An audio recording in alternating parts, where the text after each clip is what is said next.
YouTube and welcome to just another update. In this video, I'm going to be doing a product review of Walthers' latest run of the NSC 60-foot 3-bay hoppers, and also I'm going to show you a structure, the Walthers Cornerstone Blue Star Cement that I just recently put together as well. But let's go ahead and move on with the update. So what we have here is a modernized version of an HO grain hopper. It's from NSC. National Steel Car. If anybody doesn't know, it's supposed to be a 5,150 cubic foot capacity with 3 separate bays for discharge. The Walthers model itself, I think they did a pretty good job. It comes in, let's see, it looks like about 7 or 8 different road names, and they've got about 4 road numbers per road name and paint scheme. So as you can see, again, me being a CP fan, I've got the 2 versions of the CP in front of me and obviously 2 numbers of each road name. So let's go ahead and take a little bit of a closer look. So as you can see, I've got the 2 variations of the CP scheme. Find it kind of neat. They've got the one with the beaver crest logo centered as soon as I can get it to focus. As you can see, the lettering is extremely sharp on this. They've done the safety striping. You can read the car numbers and all the car data. If I could ever get to focus, there we go. And obviously it did the detail on the ends as well. For the money and for being part of their mainline product, which isn't anything, overly detailed or overly expensive, they've done a pretty good job. These are not traditionally as thick as, say, the Athearn ones are, or even previous releases of the Walthers model. One thing I did like on the top was they did more of a stainless steel, or at least metallic look to the walkway. Even though it's not see-through, the metallic kind of helps with that illusion. Also, they did a different color in terms of the actual hatch covers themselves. Underneath, it's not a Rapido model, so obviously it wouldn't look super amazing, derailed or flipped on its side, as they would say. But I mean, for low budget Walthers model, they've done a pretty good job. One thing I like is, they give you the metal couplers as well. So that's pretty nice and pretty decent. Definitely happy with these ones, especially after the long wait. I would have probably done a video with these sooner, but for whatever reason, Canada Post decided to sit around and hang on to them for a month. I guess they were just, enjoying them, looking at them, appreciating their beauty, so to speak. So, again, there's nothing overly fancy with these.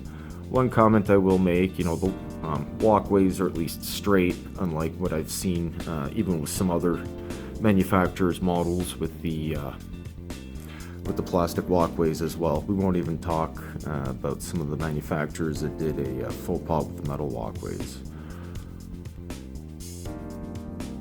So all in all, pretty good job.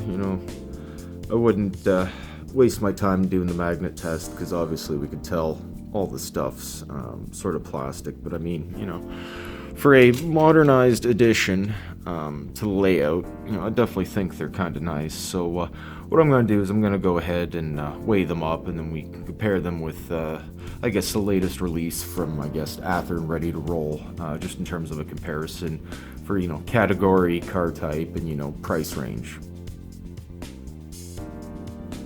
So just as a comparison, here's the Athearn car.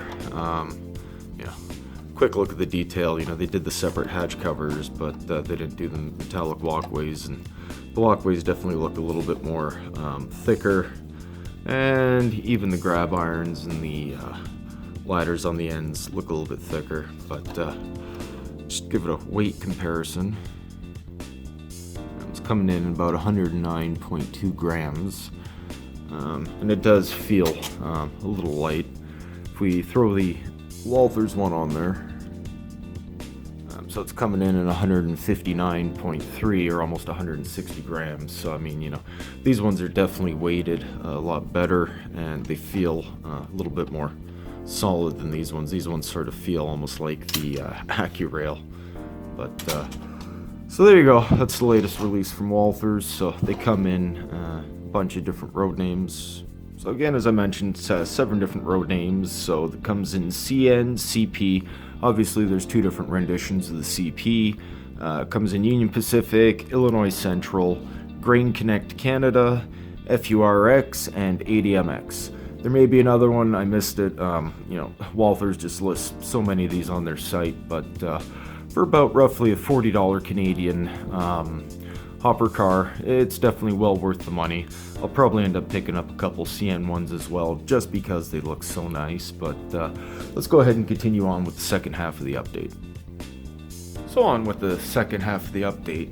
As you can see, I got my Medusa cement there. I haven't really done anything with it. You guys have seen it before in a couple of my videos. I just put some LaFarge decals on it, and then the new thing would be the Blue Star cement plant over there. Obviously, my little LaFarge cement truck here was getting kind of lonely, and I figured, I wanted to really expand the capabilities of, instead of just having, rail loads coming in and then, bulking it out, sort of with just the Medusa cement. I can have a little bit of truck traffic as well, and it sort of gives a little bit more depth and expansion to the actual cement plant itself. So you can see a little video here of me putting it together, and really took a couple evenings just between painting the individual parts and then waiting for everything to dry and putting it all together. But all in all, being an older Walthers kit, obviously they're not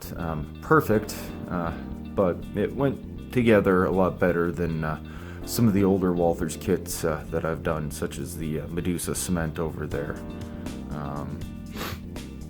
So the one thing that is missing, obviously, is a nice big LaFarge sign on there, and so I've actually gone ahead and printed my own decals, and I'm gonna try and fit the big guy here on there. If I can't, then I'll probably end up going with the LaFarge cement, and then I'm gonna be putting one of the smaller Canadian flags up there as well. So it's gonna say LaFarge on the top, and I'll have the Canadian flag a little bit lower, and that way at least it sort of ties everything together. Yes, I know it's not weathered. I'll get to that when I get to the layout, I guess, at some point. But it was a pretty decent kit. All in all, I'm pretty happy with it. And obviously, I saved a piece of the sprue from building it just to use as some piping to sort of connect the two together and, make it a little bit more of a believable scene. But that's about it for the updates in this video. Until next time, see you around, have fun, and enjoy.